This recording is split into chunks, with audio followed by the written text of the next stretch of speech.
Hey guys, it's Brandon Miniman from Pocketnow.com, and in this video we're going to compare the iPhone 4 with the brand new Samsung Galaxy S2. Let's get to it.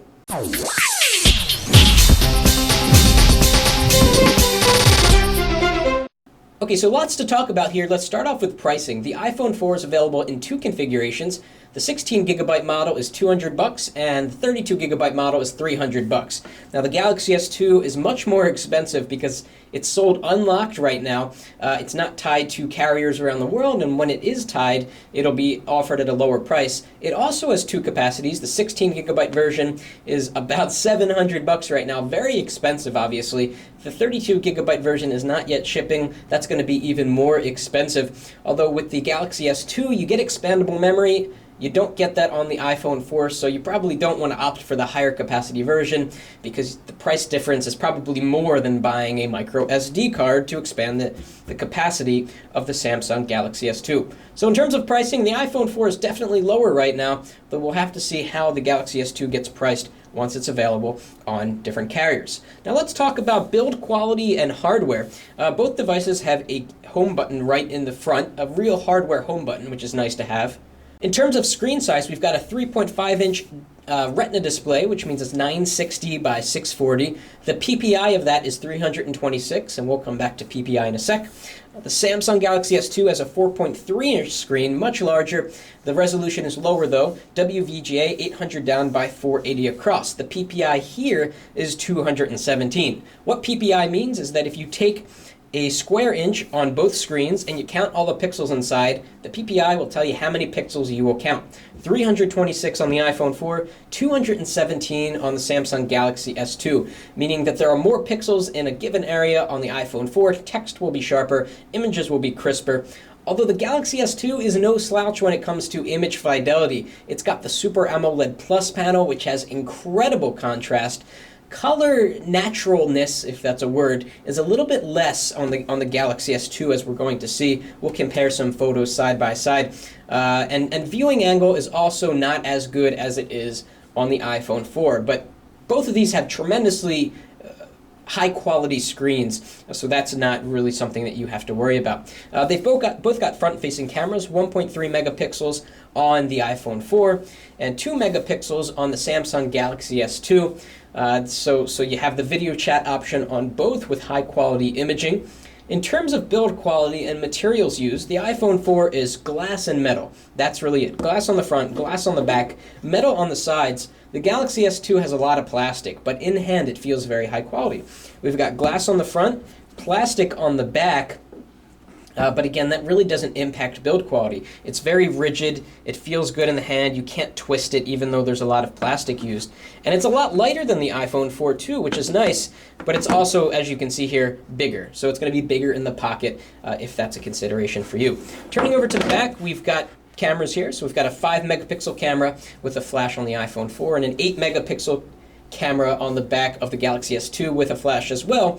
720p video capture here, 1080p video capture on the Galaxy S2. Both of these devices take awesome photos and video. The iPhone 4 used to have the best imaging when it came to a smartphone. The Galaxy S really rivals that. You can see the sample images we posted in the Pocketnow.com review. We'll put up a link in the description if you want to jump back to that. And obviously, no removable backing here on the iPhone 4, but you can remove the back on the Galaxy S2. You can access the battery, you can put in your SIM card, you can add a micro SD card if that's what you want to do. We've got a single speaker here, we've got a single speaker here. Both of these have about the same volume when it comes to speakerphone and external sounds. They both have a 3.5 millimeter headphone jack, as you can see there. And we'll turn back onto the front.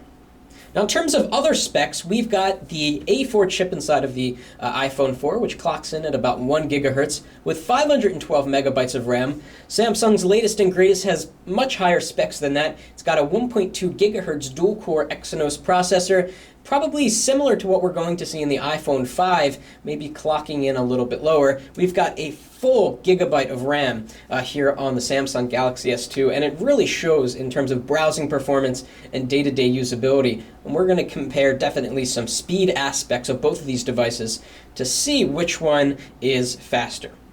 So both of these devices have incredibly Now both of these devices obviously have different interfaces. They both need you to slide to unlock, and we're talking about the difference between Android and iOS, and the differences are huge, and you know a lot of them. In Android, of course, you can have multiple panels. We've got only one setup with configurable, resizable widgets. And so here's an example of just one panel I have. I can take this widget, I can resize it. So you're getting a lot more versatility on the Galaxy S2 or in Android in general. The iPhone 4, of course, is just icon after icon. There's no app tray. Although, interestingly, the app tray on the Galaxy S2 is kind of modeled off of the iPhone's home screens here. So if you move an icon, you can't arrange it anywhere. If we actually go back, we'll go back here and we'll hit the edit button. So when you move around icons, they kind of all migrate towards the upper left corner like you get on the iPhone 4. So we can't put an icon down here. It's going to jump back over there. That's the same situation here on the Samsung Galaxy S2. It just jumps right back into its own configuration. Just like on the iPhone 4, we can have folders in the Samsung Galaxy S2. This is thanks to the TouchWiz interface. We can drop a variety of icons down here. We can take a folder, put it up there, add a folder name. So this is kind of Android turned a little bit iOS-y on the Samsung Galaxy S2. We can hit the save button. And now we've got a folder. And then if we go over to the folder here, we get a sort of pop down. We've got a pop up here on the Samsung Galaxy S2 looking at the folders inside of the program list. In terms of data speeds, on the iPhone 4, you'll get speeds of, well, let's actually look at some results that we've had over cellular data. So we have to look for this icon. On average, you're going to get about 2 megabits per second down, of course, depending on where you live and sort of the speeds that you can experience. 2 megabits per second down, and sometimes you get as high as 4, and about 1.5 megabits per second up over HSDPA. Although these results aren't complete, I've gotten speeds of up to 6 megabits per second down on the Galaxy S2 because it's HSPA Plus compatible on at&t. Now the iPhone 5 is likely to have HSPA Plus, so you can reach those higher data speeds. But right now, the Samsung Galaxy S2 is the phone to get if you want the fastest data speeds possible. Okay, let's talk about the all-important web browser speed comparison test. So we're going to open up Google on both, and we've got it over there. So we'll go to Google, and we'll load it here. Now right away, you can tell the difference between these two screens. We're going to take a look at an image in a second. So let's look at just this white screen. The white is whiter here on the Samsung Galaxy S2. It's got kind of almost a milky covering to it on the iPhone 4. Let's take a look at screen viewing angles. And so we're on automatic screen brightness here. You might see it change. So we're going to turn to the side, and you can kind of get a sense for how that looks. So now it's starting to disappear, but that's pretty good. On the iPhone 4, it's even better. You can still see it. You can still see it, and we're almost all the way at 90 degrees. It's pretty amazing, the viewing angle of the IPS display on the iPhone 4, but definitely the Galaxy S2 is no slouch when it comes to screen visibility. So we're going to jump to images. We are going to, hey, we've got the same pictures here. We'll click on this guy right here. And I don't know who this guy is, but take a look at how his face looks. We'll click View Full Size on both. And you can kind of get a sense, colors look a little bit more natural on the iPhone 4, although the contrast is incredible on the Galaxy S2. We've got both, again, turned to automatic screen brightness just to keep it fair. But in terms of image quality, it depends on who you ask. I think the Galaxy S2 looks better, but some people would come in here and say that the colors are more natural on the iPhone 4. Let's look at another picture. Let's type rainforest in here and see what we can get. Just click rainforest. Click the X. Okay. Okay, and here we go. We're going to just tap on the first image that we come across. And again, the colors look different, and the contrast is definitely noticeably different as well. So we've got very sharp, harsh greens here on the left, and they're a little bit more natural with the iPhone. But then again, if you look at the blacks, the rocks, they are just really sharply black. So again, whether you like color accuracy or contrast, that's a matter of personal opinion, but the iPhone 4 and the Galaxy S2 certainly excel in different ways. Let's go into another website. Let's go to Pocketnow.com, see which loads faster. We're actually just going to go straight to m.pocketnow.com.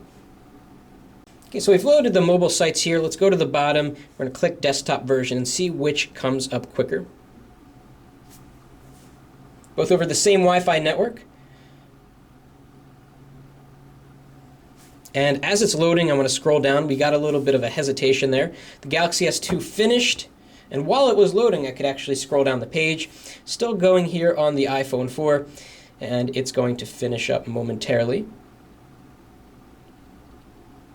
Now, what's interesting to note and what's kind of nice to note is that the Galaxy S2 has no bottom bar. So you get really the full screen web experience if you ignore the notification bar at the top. On the iPhone 4, you're going to see the address bar will disappear. Let's force it to go away once you scroll down. But you don't get that really full screen maximum view. We can double tap to zoom in, certainly, or sort of pinch to zoom.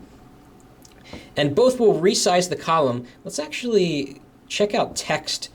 We're going to have to find the same place, so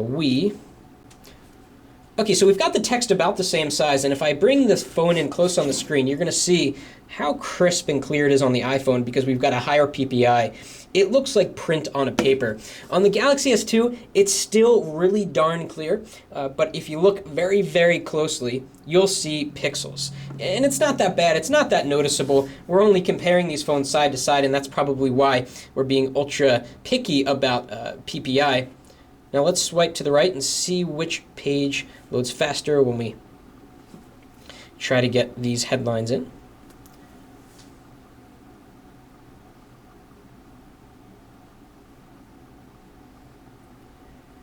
All right, the Galaxy S2 is finished and the iPhone 4 is still loading.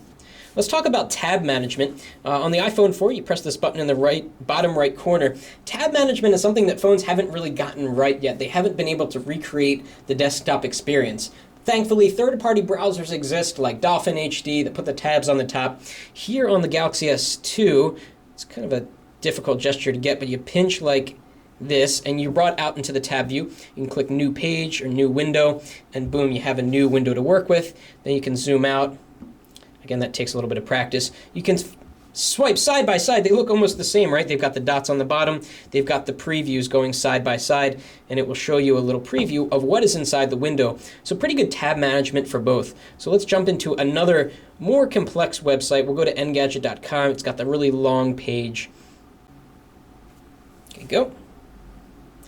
They're both going to load the mobile version. The Galaxy S2 was first with that. We can scroll down, take a look at the various elements, and go all the way down to the bottom. The Galaxy S2 is faster scrolling than the iPhone, but that may or may not be good for you. You might want to take your time with scrolling a little bit. And this is the mobile site, so you can't actually pinch to zoom. Let's try to get these at the same time. Perfect. And they're loading the mobile versions. I'm going to move around on the page while they load. Big difference here. The Galaxy S2 already finished. End of the day, the Galaxy S2 really has fantastic web browsing performance that beats even the king, the iPhone 4, in terms of web browsing speed. The iPhone 5 will probably come in and destroy everyone once again, but right now, the Galaxy S2 trumps the iPhone 4 in terms of rendering speed and smoothness of scrolling. And even things like scrolling down the page when pages are loading and not getting checkerboards. So very impressive. Samsung Galaxy S2 definitely wins when it comes to web browsing speed and capability. So your choice between the Galaxy S2 and the iPhone 4 is really going to come down to personal preference. If you are in the market for the first time for a smartphone and you want to figure out which operating system you want to spend time with, because let's face it, once you've used Android for a while or iOS or Windows Phone 7, you've bought the apps, you've spent the time to customize. It's really a big time commitment. Depending on where you are in the buying process, the Galaxy S2 is not only a great starter smartphone, but it's a great smartphone that you know is going to be high-end for a couple of years to come. Yeah, it doesn't have the higher screen resolution, the build quality isn't as high as the iPhone 4, but it is fast, it is thin, it's just a little bit too expensive right now. So if you can wait a little bit, wait until the Galaxy S2 is available on other carriers. But to be honest, if you wait to that point, the iPhone 5 might be out, and that might blow the Galaxy S2 out of the water. So it really comes down to personal preference, how long you want to wait, how long you want to spend. Both of these devices are awesome, but it's especially impressive what Samsung has been able to do with the Galaxy S2 and making a true contender to the best smartphones that are out there, because this is probably the best smartphone that is out there right now, at least in our opinion. If you like this video, please give us a thumbs up. And again, if you want to see the full review, we've already posted it on Pocketnow. It's got a lot of information about the Galaxy S2. Be sure to check that out if you're interested. Thanks for watching, and that's it for now.